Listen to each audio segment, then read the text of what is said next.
All right, we're just going to jump right into it. This is breaking news. We just got the patch notes to PTS Phase 2, which starts tomorrow. I have not read them or anything, so we're just going to jump right in, and hopefully this won't be too long of a video. But just a reminder, I've already shared this on Twitter, so follow me at Kamikazevondoom to get all the latest and greatest, breaking news for the Division universe. Okay, so it was just tweeted out, 15 minutes ago. 15 minutes ago, Phase 2. And it says here, Season 10, Phase 2, Preload is now available. So if you have the PTS on your computer right now, you can go ahead and preload the Phase 2 patch. And it says here you can check what changes have been made for Phase 2. So let's jump in. Now, like always, do the whole YouTube thing, hit like, subscribe, you know the deal. We do videos every single day for the Division universe. Now, this says Phase 2 of Season 10 PTS. It was posted by UB April, the community representative. Nice big PTS logo. Here we go. Preload is available right now. And it says it should go live Friday, September 2nd, which is tomorrow at 1300 CEST. Now, give me 1 second so that I can convert that. 1300 CEST to EST, 7 a.m. So that's going to be a 7 a.m. start time tomorrow morning, Eastern, 7 a.m. Holy crap. All right, now here are the changes. Gear changes for the gear brand set. So gear brand set name change from Arquebus Brazos to Brazos de Arquebus. Okay, cool. That's a big one. That's a big one. Changes to the 3-piece bonus reward from ammo capacity to magazine size. That's going to be huge. That is a big change. That's what we wanted to see with the Arquebus brand set. That's big. Also, they changed the name from Perfected Overclock to Perfect Overclock, and they also buffed it. So they buffed Perfect Overclock. It says allies within 15-meter radius of the player deployed skills will now get a 30% reload speed and reduce their cooldowns by 0.6 each second. Dang. Okay. Added a new brand logo. All right, now Picaro's holster. They removed the 20% weapon damage bonus from the attributes. Holy crap. But instead, Picaro's holster will now provide a 20% weapon damage perfect core attribute. What? And roll normally to random cores. Dang. So what they did here is they took it out of the attribute slot and they made it a perfect core attribute. So now instead of having this with armor or with a skill tier, now it's only going to be weapon damage on that Picaro's holster. That's going to be kind of fun to test out. We'll see. Because before you could get it with armor, weapon damage, crit chance, crit damage, but now it's going to be just weapon damage, crit chance, crit damage. Okay. Not too bad, not too bad. These have been good changes so far. Next up, we have the Umbra Initiative. This is the gear set that's been introduced. I have not talked about this yet. I waited for this phase to test out the gear set. So look forward to that. And it says from the shadow talent. So from the shadow is when you're in cover, and into the light is when you're out of cover. So it says from the shadow talent, based on our test and player feedback, we concluded that the offensive bonus provided by the Umbra Initiative gear set wears out too fast. To address this, we have decided to reduce the stacks. While out of cover, agent will lose 2 stacks instead of 4 per second at normal speed and 1 stack instead of 2 if sprinting. Okay, so whenever you gain your stacks while you're in cover for the shadow talent, whenever you get out of cover, you're going to lose those stacks half as fast. Not bad. That's a good change. Next, we have Into the Light. We decided to boost the healing provided with the Umbra Initiative gear set while in cover. Increased armor regen from 0.5 to 0.8 when consumed. Nice. Okay. And that's per stack. 0.8% per stack. And I'm pretty sure you can get up to 100 stacks with the chest piece in the backpack.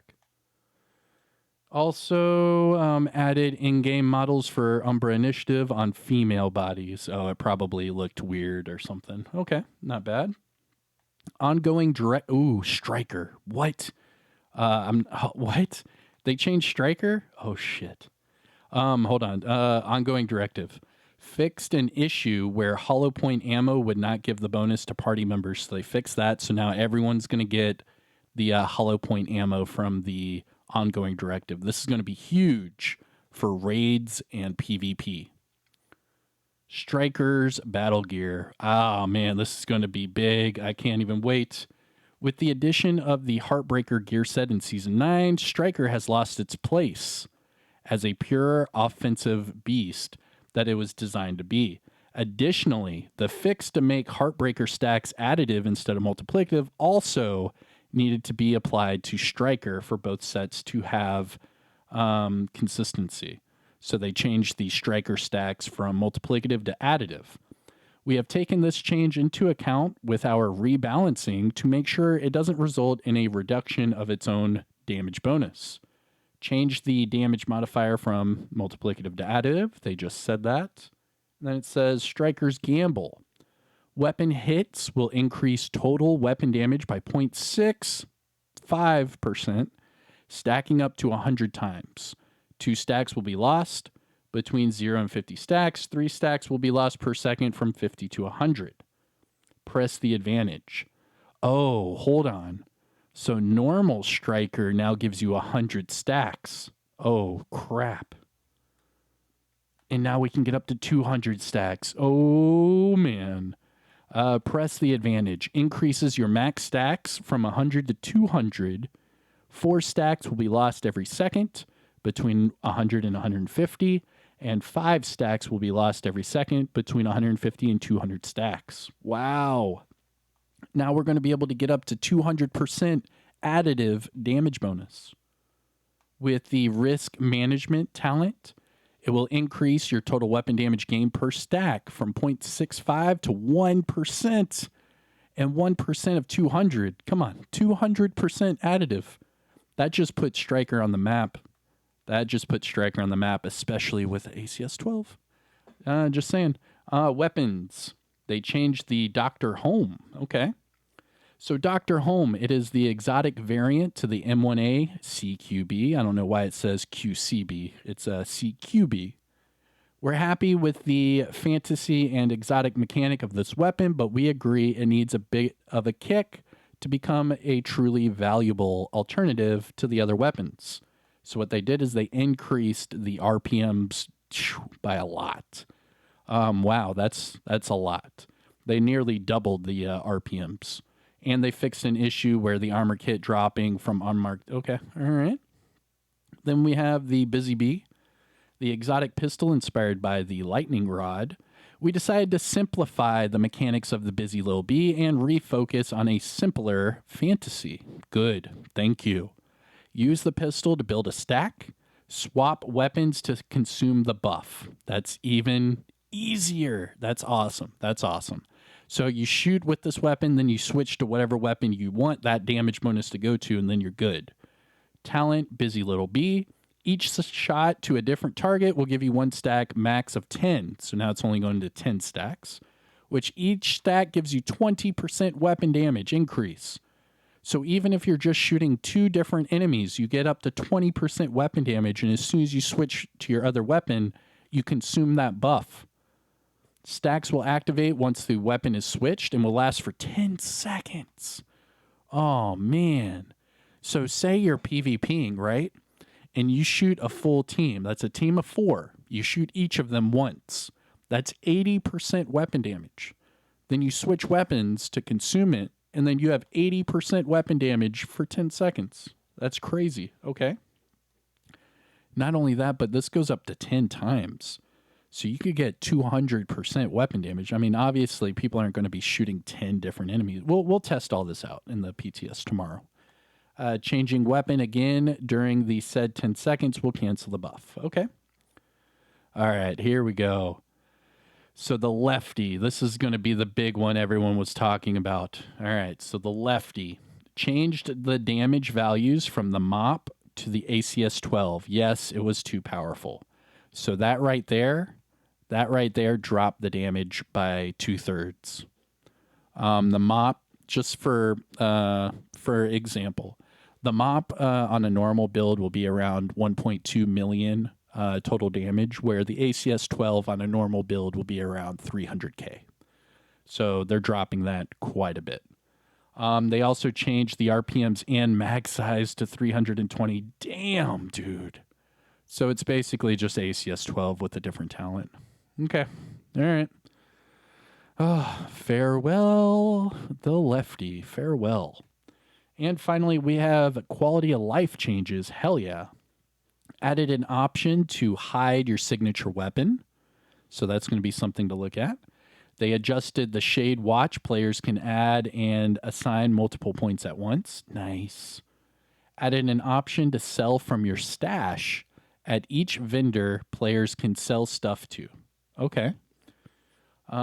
Starting from World Tier 5 and above, exotic components will now have a chance to drop from control point chests, starting from Alert 3, which is challenging, and DZ chest. Good. That gives us another way to get exotic components. Very smart, very smart. Starting from World Tier 5 and above, exotic items will now have a small chance to drop from an NPC in the entire game. Nice. Starting from challenging difficulty. The chances increases with higher difficulty. So if you're playing heroic, legendary, you're going to have a very high chance of getting exotics to drop.